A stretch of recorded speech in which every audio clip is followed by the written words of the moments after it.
き積もるように確かめてるよ Assalamualaikum. Salam #senyum sahaja. Saya Cikgu Yani, Cikgu N Yani. Saya seorang anak, seorang ibu, seorang guru, seorang isteri. Saya guru di sebuah sekolah menengah lah sekarang, currently. Saya pengidap penyakit yang dikenali sebagai myasthenia gravis.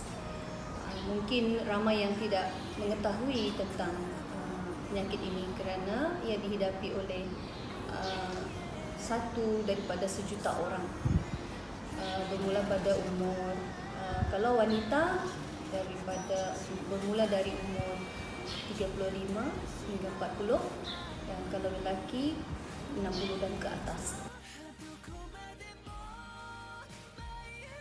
Saya didiagnos mengidap MG bermula pada tahun 2007 secara rasmi.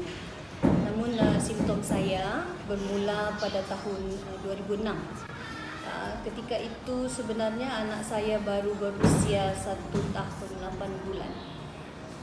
Masih lagi baru belajar berlari-lari manja. Saya mengalami keletihan yang berlebihan, ya, fatigue. Tidur pun seperti tidak pernah cukup.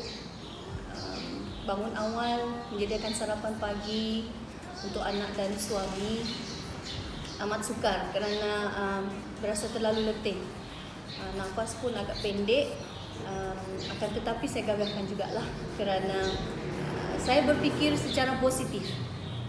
Kemungkinan saya letih akibat bekerja kerana biasalah saya balik pada sesi petang, balik memandu sendiri dalam keadaan jalan raya yang sesak, dan balik bermain dengan anak sehingga tengah malam, larut malam. Saya fikir itu hanyalah keletihan yang biasa. Namun simptom saya bertambah teruk apabila saya menghadapi masalah kesukaran memakai pakaian sendiri, pakaian dalam terutamanya. Untuk mengangkat tangan ke belakang, saya menghadapi kesukaran dan saya memerlukan bantuan suami saya untuk mengklipkan pakaian dalam saya dan juga kain baju kurung. Begitu juga dengan membutangkan. Segala otot badan saya ni saya rasa terlalu lemah. Kemudian yang paling saya sedih, saya terlalu letih menyikat rambut sendiri kerana tangan saya tidak boleh diangkat. Itu ialah simptom pada bahagian atas. Saya cuba mendapatkan rawatan ke hospital. Pelbagai ujian dibuat dengan mengambil masa yang berbulan-bulan untuk mendapatkan keputusan. Tapi pada masa itu memang hospital kita tidak mempunyai kepakaran lagi kerana mereka pun ramai doktor ketika itu tidak mengenali apa itu MG. Apabila keputusan ujian darah saya keluar, saya mendapati doktor memberitahu bahawa saya mengidap autoimun, tetapi ketika itu doktor tidak lagi dapat mengesan autoimun pada kategori apa. Jadi saya diberikan beberapa jenis ubat dan kemudian saya diminta untuk datang 2 minggu kemudiannya, dan doktor pada ketika itu mengambil diagnos menyatakan yang saya mengidapi SLE lupus. Tetapi saya tidak percaya kerana lupus ini ialah penyakit keturunan dan tidak mungkin saya hidapi kerana keturunan genetik saya tidak ada. Itu yang saya yakin.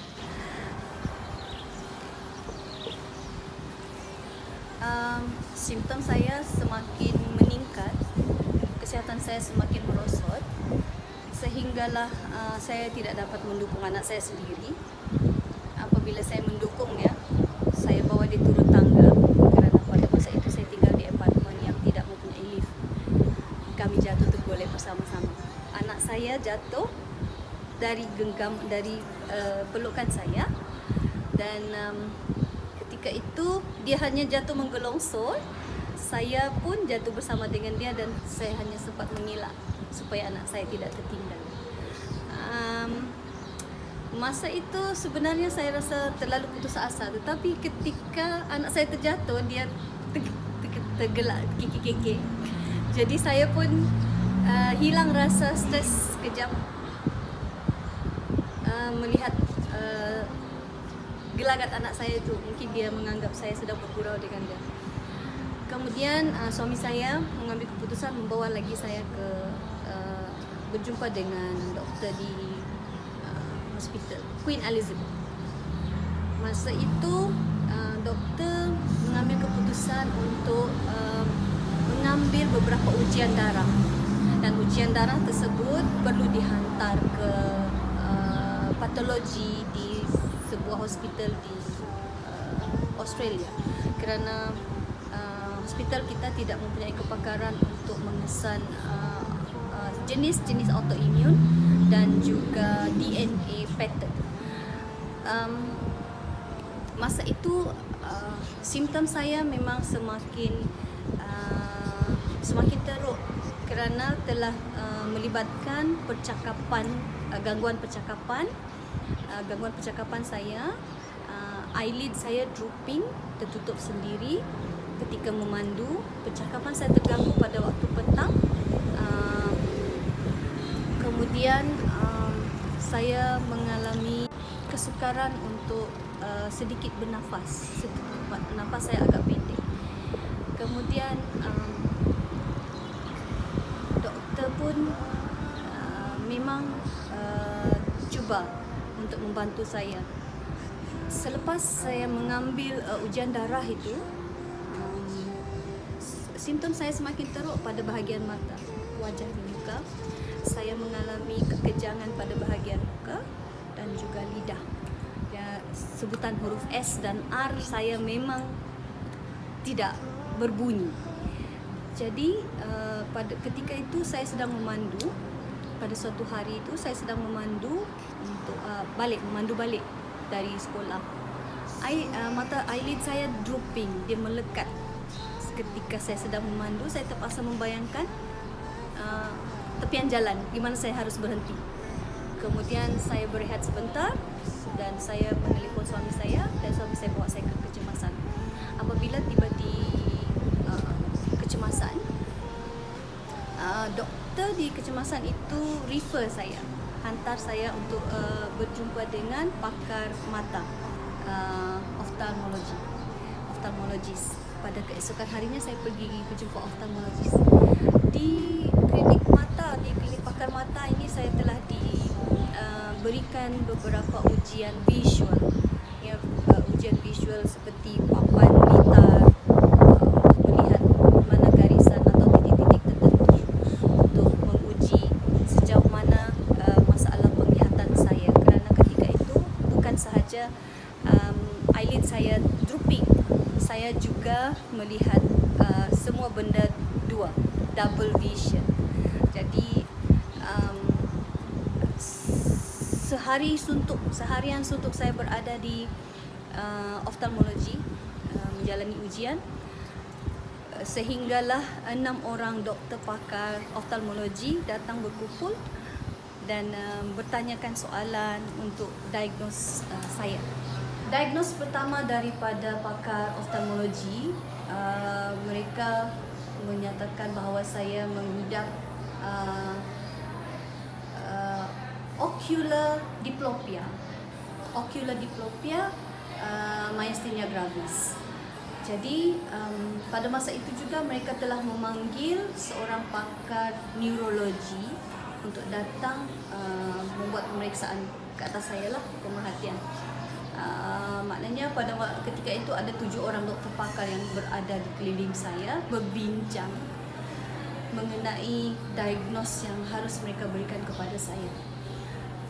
Pada masa itu lah juga pakar neurologi itu membawa saya refer saya ke klinik neurologi, sebab sebelum ini saya berada di klinik rheumatoid arthritis. Di situlah saya mendapatkan ujian darah autoimun yang mana saya diberikan ubat SLE lupus. Apabila doktor pakar neurologi mengambil alih saya diberhentikan daripada makan ubat SLE lupus itu.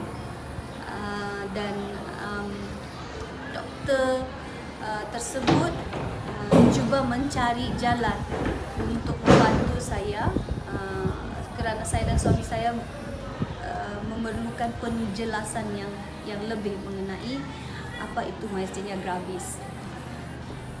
Kemudian doktor pakar neurologi tersebut telah mencari rakan-rakannya dari seluruh Malaysia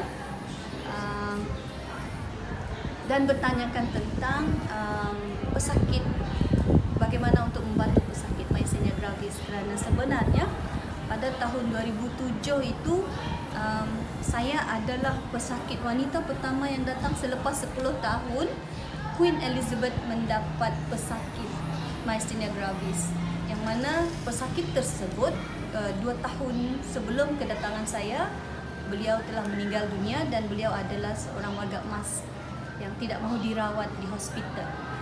Ketika itu saya berasa gemetar juga mendengar situasi yang bakal saya hadapi apabila autoimun itu berada dalam darah saya. Dan doktor memang menyatakan bahawa myasthenia gravis ini tidak dapat dirawat dan dia akan kekal dalam badan kecuali dengan bantuan untuk menghalang aktivasi dalam antibody dalam darah itu menggunakan steroid dan juga mestinon, iaitu pyridoxine. Jadi kemudian saya diberikan sebelum itu ujian darah dari patologi di Australia sudah dikeluarkan, dan CT scan dan juga MRI saya sudah jalankan, dan doktor pakar neurologi tersebut mengesahkan bahawa saya menghidapi myasthenia gravis dengan thymoma yang berada di antara toraks saya di atas jantung, dan rawatan yang perlu dibuat ialah dengan menjalani pembedahan. Pada ketika doktor menyatakan bahawa saya memerlukan pembedahan, perlu menjalani pembedahan, doktor neurologi tersebut menjelaskan apa sebenarnya berlaku kepada saya pada ketika itu. Dijelaskan kepada suami saya, dan pada masa yang sama dia memberi penerangan tentang apa itu autoimun, apa itu myasthenia gravis, sehinggalah beliau sendiri sebagai doktor pakar mendiagnos saya bahawa saya mempunyai simptom sebagai pengidap general myasthenia gravis, di mana semua simptom bagi pesakit myasthenia gravis ada pada saya, kecuali saya tidak mengalami masalah menelan. Saya mengalami masalah lemah otot, keletihan berlebihan, kelopak mata saya boleh terjatuh sendiri, iaitu eyelid drooping, gangguan percakapan pada waktu petang, dan juga gangguan otot badan saya dari tangan hingga ke kaki. Dan ketika itu seorang doktor pakar dari HUSM, Hospital University Science Malaysia, Kubang Krian, datang berkunjung untuk membuat pemeriksaan review rutin pada pesakit-pesakit jantung di Queen Elizabeth. Dan pakar neurologi saya merujuk saya kepada pakar tersebut kerana beliau adalah seorang profesor di HUSM, dan memang kepakaran beliau dalam bidang myasthenia gravis. Doktor tersebut dia seorang profesor membuat diagnose, membuat pemeriksaan ke atas saya dari secara fizikal dari semua pemeriksaan yang dia jalankan seperti yang doktor-doktor sebelum ini buat kepada saya, dan dia buat dalam masa satu hari dari pagi sampai petang dengan ditemani oleh suami saya. Kemudian pada akhirnya profesor tersebut memberitahu saya hasil daripada CT scan dan MRI, saya menghidapi myasthenia gravis tahap 4, dan jika dibiarkan saya boleh lumpuh dari pinggang ke tapak kaki.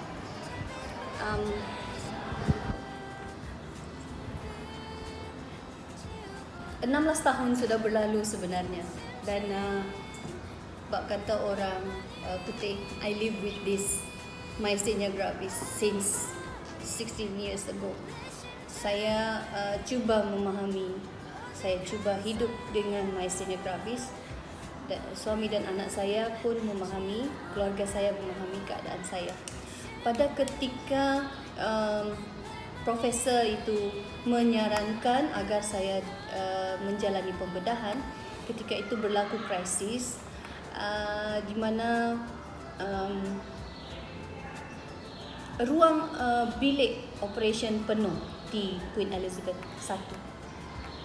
Tetapi nak dijadikan cerita, rezeki Allah Maha bagi kan. Pesakit profesor tersebut di HUSM, ada seorang yang menarik diri kerana diabetes dan tidak boleh dibedah, membuat pembedahan jantung, dan tempatnya digantikan oleh saya. Sebagai guru, saya harus melalui beberapa prosedur untuk memohon cuti. Alhamdulillah pada ketika itu pengetua di sekolah saya, juga rakan-rakan di sekolah tempat saya berkhidmat banyak membantu meringankan urusan-urusan saya dengan suami saya. Dan hanya dalam tempoh 3 hari kami sudah berada di Kelantan. Setibanya kami di Kubang Perian, sekali lagi urusan kami dipermudahkan. Saya diiringi oleh ibu dan 2 orang adik saya, suami saya dan anak saya. Di sana jururawat memberikan briefing bagaimana dan apa yang akan berlaku kepada saya selepas saya berada di ICU selepas pembedahan, prosedur pembedahan itu. Sebagai pengidap myasthenia gravis, saya harus berfikiran positif. Kita, siapa sahaja yang mengidap myasthenia gravis harus berfikiran positif, kerana kita tidak boleh mengelak apabila myasthenia gravis berada dalam badan kita. Kita harus terima, kita tidak boleh mengelak lagi, dan kita harus mencari cara untuk lebih sehat, hidup sehat, teruskan kehidupan. Dan ketika saya diberikan penerangan, ketika itu terdapat juga seorang pesakit myasthenia gravis yang baru menjalani pembedahan, seorang lelaki yang tidak mahu bangun lagi, dan saya diminta untuk menyeru nama pesakit tersebut supaya dia bangun. Kesakitannya tidak boleh dicerita, hanya orang yang menghidapnya saja yang faham, dan hanya orang yang hidup di sekeliling orang pesakit myasthenia gravis yang akan memahami situasi. Mungkin saya berbeza sedikit daripada pesakit lain kerana saya fikir saya ialah guru. Saya harus kuat untuk murid-murid saya. Saya menjalani kehidupan saya seperti biasa. Ada rakan-rakan yang tidak tahu yang saya mengidap myasthenia gravis. Sebenarnya myasthenia gravis ini memang bukan seperti penyakit lain yang boleh diketahui. Apabila awak diserang oleh penyakit tersebut, awak akan nampak kawan awak sakit. Contoh demam, sersema. Myasthenia gravis tidak. Kerana ia berlaku kadang-kadang tanpa diduga, kadang-kadang boleh dijangka, sehingga kita boleh mengawalnya sendiri. Dan sekiranya pesakit tersebut mudah berputus asa, dia tidak akan memperoleh kesembuhan yang cepat. Sebenarnya sebelum saya mengidap myasthenia gravis ini, saya ialah seorang guru yang aktif. Saya aktif dengan perkemahan sekolah. Saya aktif menjalankan aktiviti mendaki gunung. Saya aktif mengikut sukan PSKPP, mengikut pertandingan bola jaring, membawa murid-murid saya ke pertandingan badminton, aktif. Sehingga pada satu ketika saya berasa saya tidak berupaya. Saya menjadi seperti orang lain.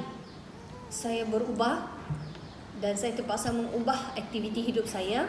Saya tidak boleh berjogging, saya tidak boleh bermain bola jaring, saya tidak boleh mendaki. Tetapi alhamdulillah suami saya seorang yang memahami, sangat memahami, sehingga dia membelikan saya kamera. Dia tahu saya suka mengambil gambar dan dia membawa saya untuk berjalan-jalan mengambil gambar. Itulah aktiviti kami sekeluarga. Kami masih lagi berkemah seperti biasa. Dan semasa proses pembedahan dijalankan, saya dalam bilik pembedahan selama 8 jam. Ketika itu anak saya baru berusia 1 tahun 8 bulan. Dan ibu saya, adik saya dan suami saya berada di Kubang Kerian tanpa saudara mara. Kami berada di sana sebab kami dari Sabah terbang ke Kelantan. Alhamdulillah, orang-orang di Kelantan sangat banyak membantu, menenangkan, menggembirakan keluarga saya sementara menanti saya keluar dari bilik pembedahan. Selepas saja pembedahan itu, saya menguatkan semangat dan saya sedar selepas 24 jam dan saya tahu apa yang berada di sekeliling saya. Saya tahu banyak wayar seperti yang telah jururawat berikan saya. Kemudian dalam fikiran saya hanya satu. Saya perlu bangkit untuk melihat anak saya membesar. Itu sebenarnya kekuatan saya, anak saya, suami saya, ibu saya, ayah saya, adik-beradik saya. Sokongan moral keluarga bagi pesakit myasthenia gravis. Saya sebagai pesakit berpesan, sokonglah mereka. Tanpa sokongan keluarga, pesakit myasthenia gravis mudah berputus asa kerana semua aktiviti yang biasa dia lakukan memang akan terbatas. Jadi sokongan daripada keluarga sekeliling, sama ada suami, isteri, anak, ibu, ayah, adik-beradik, semua itu sangat diperlukan oleh pesakit myasthenia gravis, terutama sekali yang menghidapi myasthenia gravis tahap 4 seperti saya yang kronik, agak kronik. Kerana saya lambat didiagnose, tapi saya tidak menyesal dan sekarang saya bangga dengan diri saya, dengan keluarga saya, suami saya dan anak saya kerana mereka sentiasa memantau kesihatan saya. Dan saya hidup dengan mengambil ubat ini.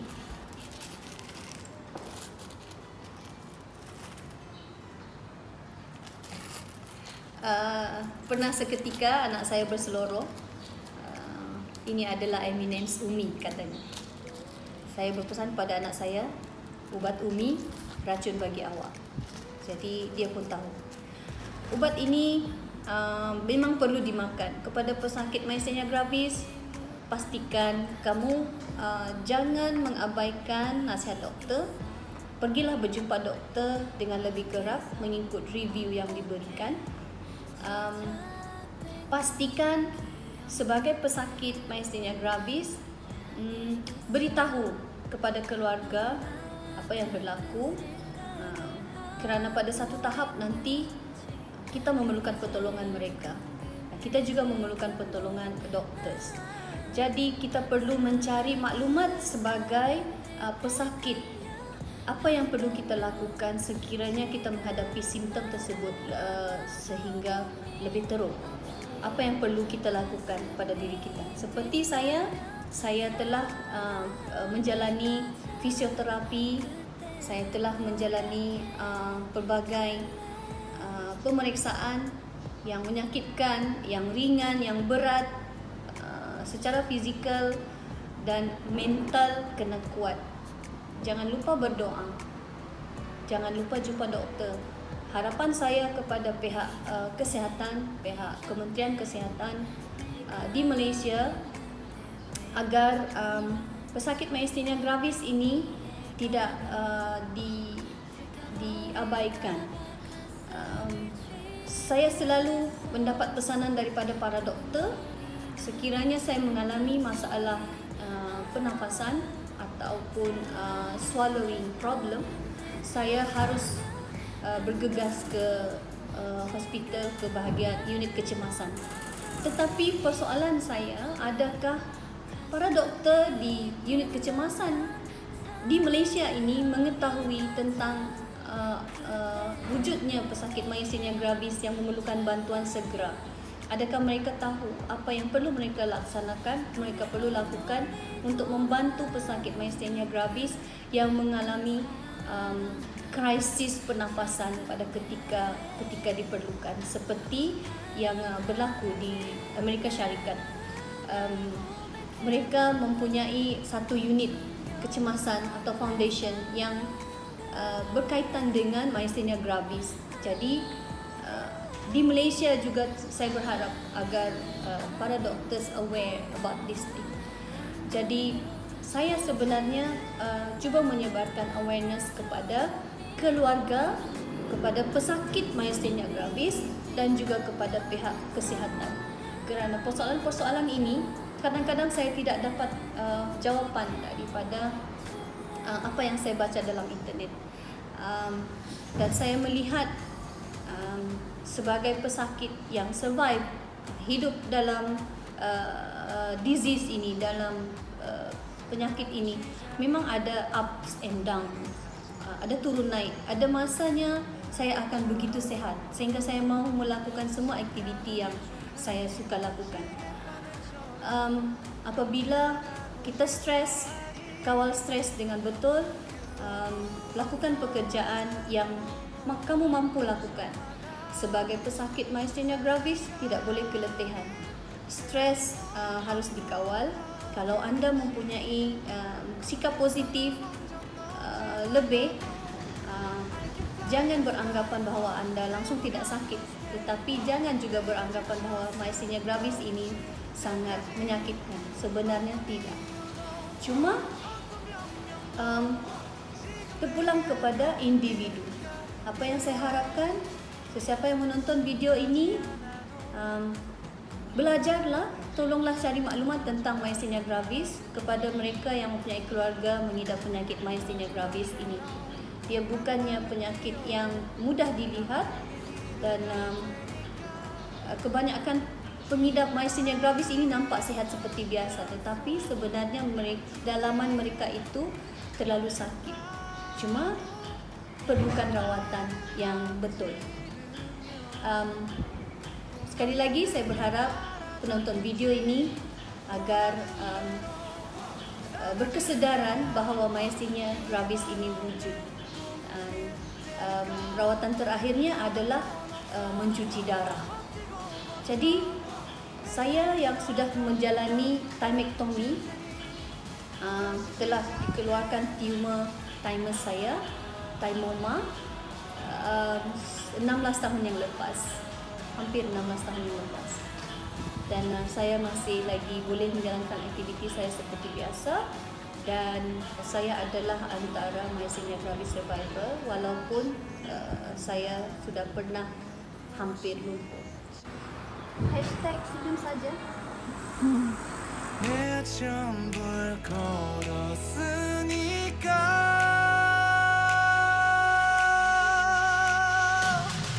원하는 대로 나가질 거야. 그게 바로 내 You're my